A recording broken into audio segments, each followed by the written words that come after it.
आखिर चीन के लोग पेड़ों पर नकली पत्तियां क्यों चिपका रहे हैं? सीमेंट के घर बनाने से क्यों डरते हैं विदेशी नागरिक? वजह जानकर हैरान रह जाएंगे आप। और सर्दी के मौसम में बर्फीले पानी से क्यों नहाते हैं जापानी लोग? सच्चाई जानकर उड़ जाएंगे आपके होश। इस देश के लोग पक्षियों की पोटी बेचकर कैसे हो रहे हैं अमीर? और जर्मनी को क्यों कहा जाता है सेकेंड हैंड कंट्री? सिर्फ भारत ही नहीं बल्कि इस देश की राष्ट्रीय भाषा भी है हिंदी। तो आइए शुरू करते हैं अमेजिंग फैक्ट से भरा ये मजेदार वीडियो। फैक्ट नंबर 1, आपने आज तक शराब और नशीली चीजों की बुरी लत के बारे में सुना होगा, जिसकी वजह से इंसान की सेहत बहुत ज्यादा खराब हो जाती है। लेकिन क्या आप जानते हैं कि इंसान को सिर्फ शराब या नशीली चीजों की ही लत नहीं होती है, बल्कि बहुत से लोग खाने की लत से भी पीड़ित होते हैं। दरअसल आजकल ज्यादातर लोग फास्ट फूड, चिप्स और पैकेट फूड को खाते हैं, जिसमें MSG यानी मोनोसोडियम ग्लूटामेट नाम का तत्व पाया जाता है। इस चीज को सुअर की चर्बी से तैयार किया जाता है, जिससे खाद्य पदार्थों में मिलाने से उसका स्वाद कई गुना तक बढ़ जाता है। जब कोई इंसान उस खाद्य पदार्थ को खाता है तो उसे MSG को खाने की आदत लग जाती है, जो एक बुरी लत की तरह होता है। इस खाद्य पदार्थ की वजह से व्यक्ति को बार बार वो चीज खाने का मन करता है, जिसकी वजह से वो खुद को रोक नहीं पाता है और फास्ट फूड को खाता रहता है। लेकिन आपको ये जानकर हैरानी होगी कि MSG इंसान की सेहत के लिए बहुत ही नुकसानदायक साबित होता है, जिससे पेट और हार्ट संबंधी घातक बीमारियां हो सकती हैं। इसके अलावा इंसान को हमेशा सिर दर्द रहता है, जबकि उसे बार बार नकारात्मक ख्याल आते हैं।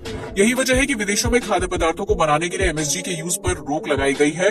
हालांकि भारत समेत कई एशियाई देशों में फास्ट और पैकेट फूड की ज्यादा से ज्यादा बिक्री के लिए इस हानिकारक चीज का इस्तेमाल बड़े पैमाने पर किया जाता है। फैक्ट नंबर 2, हमने अपने बाल धूप में सफेद नहीं किए हैं। आपने कभी न कभी बड़े बुजुर्गों के मुंह से ये लाइन जरूर सुनी होगी, लेकिन क्या आप जानते हैं कि इस लाइन के पीछे बहुत ही अहम साइंस छुपा हुआ है, जिसके बारे में आज की युवा पीढ़ी कुछ नहीं जानती है। दरअसल इंसान के बाल धूप के संपर्क में आने से सफेद हो सकते हैं, जिसकी वजह से ज्यादा देर तक धूप में रहने वाले लोगों को अक्सर सफेद बालों की समस्या रहती है।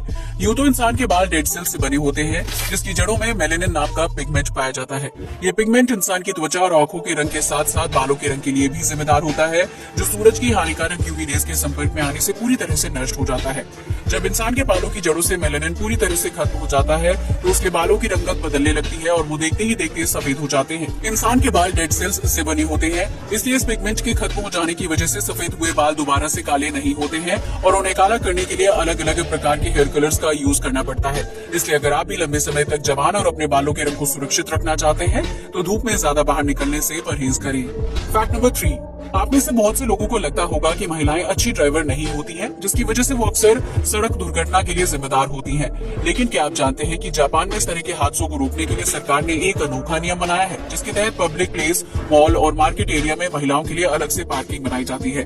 जापान की महिला ड्राइवर इस स्पेशल पार्किंग एरिया में अपनी कार खड़ी कर सकती है, जिसमें गाड़ी को पार्क करने के लिए नॉर्मल पार्किंग के मुकाबले ज्यादा स्पेस होता है। सरकार का कहना है कि जब से देश में वुमेन पार्किंग बनाई गई है, तब से नॉर्मल पार्किंग में होने वाले एक्सीडेंट्स में काफी कमी आई है। जापान सरकार का मानना है कि महिलाओं को पार्किंग के लिए ज्यादा स्पेस की जरूरत होती है, लेकिन सामान्य पार्किंग में कम स्पेस होता है। इसलिए महिलाओं की सुविधा के लिए देश में अलग अलग जगह पर स्पेशल पार्किंग एरिया बनाया गया है, जहां सिर्फ महिलाएं अपनी कार पार्क कर सकती हैं और उन्हें कार चलाने या उसे पार्क करने में सहूलियत होती है। फैक्ट नंबर 4, वैसे तो आपने आज तक ये सुना होगा कि सुबह जल्दी उठने से इंसान का दिमाग तेज होता है, जिसकी वजह से भारत में स्कूल टाइमिंग भी सुबह की शिफ्ट में रखी जाती है। लेकिन क्या आप जानते हैं कि विभिन्न रिसर्च से ये पता चलता है कि इंसान का दिमाग सुबह 10 बजे के टाइम पर सबसे ज्यादा वीक होता है, क्योंकि उस समय दिमाग के काम करने की क्षमता सबसे कम होती है। ऐसा इसलिए होता है क्योंकि ज्यादातर ऑफिस की टाइमिंग सुबह 10 बजे के आसपास होती है, जिसकी वजह से हर व्यक्ति को टाइम पर पहुंचने की जल्दबाजी रहती है। दिमाग काफी ज्यादा स्ट्रेस और कंफ्यूजन में रहता है, जिसकी वजह से उसके काम करने या फिर सोचने समझने की क्षमता कम हो जाती है। अगर 10 बजे के टाइम पर किसी व्यक्ति को कोई काम दिया जाए या फिर उसे कोई नई चीज सिखाई जाए तो बहुत ज्यादा चांसेस होते हैं कि वो उस काम को सही से नहीं कर पाएगा।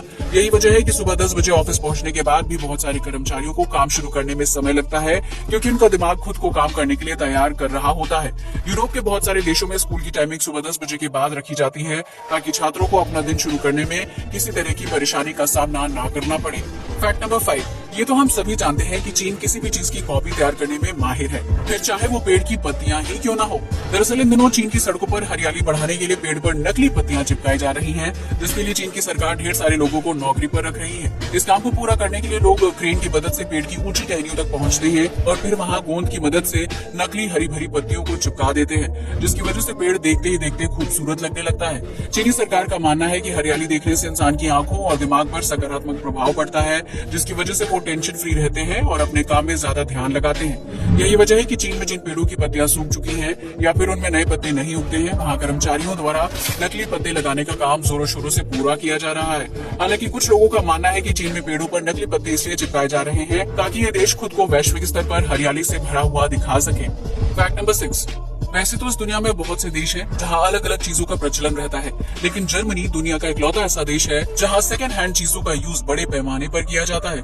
इस देश के नागरिक कोई भी नई चीज खरीदने से पहले पुराने सामान को डोनेट कर देते हैं, जिसकी वजह से जरूरतमंद लोगों को उस सामान को खरीदने के लिए अलग से पैसे खर्च करने की जरूरत नहीं पड़ती है। जर्मनी में सेकंड हैंड सामान देने और लेने का प्रचलन काफी ज्यादा है, जिसके लिए किसी को पैसे खर्च करने की जरूरत नहीं होती है। यहाँ के लोग अपने पड़ोसी को खिलौनों से लेकर TV, fridge, sofa, cycle, bike और कार जैसी चीजें भी डोनेट कर देते हैं, जिसके लिए वो उनसे कोई पैसे नहीं लेते हैं। इतना ही नहीं, जर्मनी के लोग सेकेंड हैंड चीजें यूज करने से परहेज नहीं करते हैं, बल्कि वो उन चीजों को कई सालों तक रीयूज करते हैं और अपने पैसों की बचत पर विश्वास करते हैं। आपको ये जानकर हैरानी होगी कि जर्मनी में रोजाना 1 लाख से ज्यादा लोग चीजों को डोनेट करते हैं, जिसके लिए अलग अलग कंपनियां, एनजीओ और वेबसाइट्स भी हैं। Fact number 7। इस दुनिया में बहुत से लोग अजीबोगरीब प्रोडक्ट्स बेचकर लाखों रुपए की कमाई करते हैं, जिसकी वजह से वो दिन ब दिन अमीर बनते जा रहे हैं। लेकिन आज हम आपको एक ऐसे देश के बारे में बताने जा रहे हैं जो कुछ और नहीं बल्कि पक्षियों की पॉटी बेचकर अमीर हो रहा है। इस देश का नाम नाउरू है, जहां दुनिया भर के पक्षी अपने सफर के दौरान आराम करने के लिए कुछ दिन ठहरते हैं। उस दौरान नाउरू में विभिन्न प्रजाति के पक्षियों की पॉटी बहुत ज्यादा मात्रा में इकट्ठा हो जाती है, जिसमें कुछ खास तरह के तत्व पाए जाते हैं।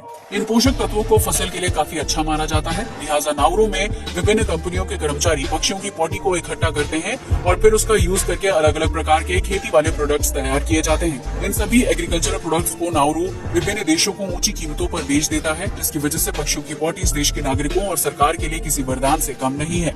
Fact number 8। एक तरफ जहां पूरी दुनिया के लोग सर्दी के मौसम में ठंडे पानी को छूने से भी परहेज करते हैं, वहीं जापान के लोग इस कड़ाके की सर्दी में बर्फीले पानी से नहाने का अनोखा कारनामा करते हैं। दरअसल जापान में नए साल के मौके पर एक खास समारोह का आयोजन किया जाता है, जिसमें 25 से 75 साल की उम्र वाले लोग बर्फीले पानी में डुबकी लगाने की प्रथा निभाते हैं। इस समारोह का आयोजन टोक्यो शहर में कांडा मायोजिन मंदिर में किया जाता है, जहाँ एक पूल में ढेर सारे लोग बर्फीले पानी में नहाते हैं। जापान के लोगों का मानना है कि बर्फ के पानी से नहाने से उनके शरीर की शुद्धि हो जाती है, जबकि उन्हें सभी पापों से मुक्ति भी मिल जाती है। इस पवित्र स्नान के दौरान श्रद्धालुओं को पूरे 6 मिनट तक बर्फीले पानी के अंदर रहना पड़ता है, जबकि वो स्नान करते हुए अपने ईश्वर को याद करते हैं। स्नान पूरा हो जाने के बाद मंदिर में पूजा की जाती है और फिर सभी श्रद्धालु नाच गाकर जश्न मनाते हैं, ताकि उनके शरीर को गर्माहट मिल सके। इस बर्फीले पानी में स्नान करने से मांसपेशियों का दर्द और अकड़न भी दूर हो जाती है, जिसकी वजह से कई लोग स्वास्थ्य को ध्यान में रखते हुए बर्फीले पानी में स्नान करने के लिए मंदिर में आते हैं। हालांकि जापानी लोगों का कहना है कि बर्फ के पानी में नहाने के बावजूद भी उन्हें ठंड नहीं लगती है, क्योंकि उनके ऊपर ईश्वर का आशीर्वाद रहता है। Fact number 9। हर इंसान चाहता है कि उसके पास अपना एक घर हो, जहां वो अपने परिवार के साथ सुखद जीवन जी सके। जहां एक तरफ भारत में सीमेंट, ईंट और लोहे का यूज करके घर बनाए जाते हैं, वहीं विदेशों में इन्हीं घरों को लकड़ी का यूज करके तैयार किया जाता है। क्या आपने कभी सोचा है कि विदेशों में लकड़ी के घर बनाने का चलन इतना ज्यादा क्यों है और इसके पीछे क्या वजह है? दरअसल विदेशों में लकड़ी काफी आसानी से मिल जाती है, जिसकी वजह से वहाँ लकड़ी के घर बनाना आसान होता है। वहीं अगर कोई नागरिक ईंट या सीमेंट की मदद से घर बनाता है, तो उसके लिए उसे सरकार को मोटा टैक्स देना पड़ता है, क्योंकि विदेशों में सीमेंट और ईंट को दूसरे देशों से इंपोर्ट किया जाता है। ज्यादा खर्चे से बचने के लिए विदेशी नागरिक लकड़ी के घर बना लेते हैं, जिन्हें तैयार करने में कुछ हफ्तों का समय लगता है।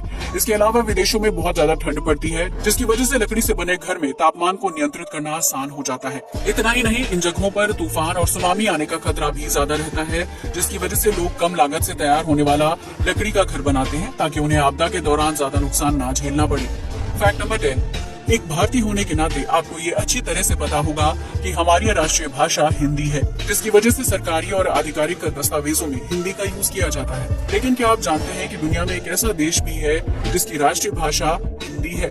जी हाँ, आपने बिल्कुल सही सुना। इस देश का नाम फिजी है, जहाँ आधी से ज्यादा आबादी आम बोलचाल के लिए हिंदी भाषा का यूज करती है। दरअसल फिजी में मुख्य रूप से हिंदी, अंग्रेजी और फिजियान को राष्ट्रभाषा का दर्जा दिया गया है, जिसकी वजह से यहाँ के दस्तावेजों और आधिकारिक कार्यों में हिंदी भाषा का इस्तेमाल होता है। अब आप सोच रहे होंगे कि आखिर फिजी के लोगों को हिंदी भाषा का ज्ञान कैसे हुआ? तो हम आपको बता दें कि इसके तार ब्रिटिश काल से जुड़े हुए हैं। कहा जाता है कि जब अंग्रेजों ने भारत पर कब्जा किया था, तो उन्होंने कुछ भारतीय किसानों को गन्ने की खेती करने के लिए फिजी फिजी भेज दिया था। उन किसानों ने कई सालों तक फिजी में खेती की और वहीं बस गए, जिसकी वजह से उनके साथ काम करने वाले दूसरे फिजी मजदूरों ने भी धीरे धीरे हिंदी बोलना शुरू कर दिया था। इस तरह फिजी के किसान गन्ने की खेती करने के साथ साथ हिंदी भाषा बोलना सीख गए थे, जो वर्तमान में इस देश की राष्ट्रीय भाषा बन चुकी है। आज के लिए बस इतना ही। जय हिंद दोस्तों।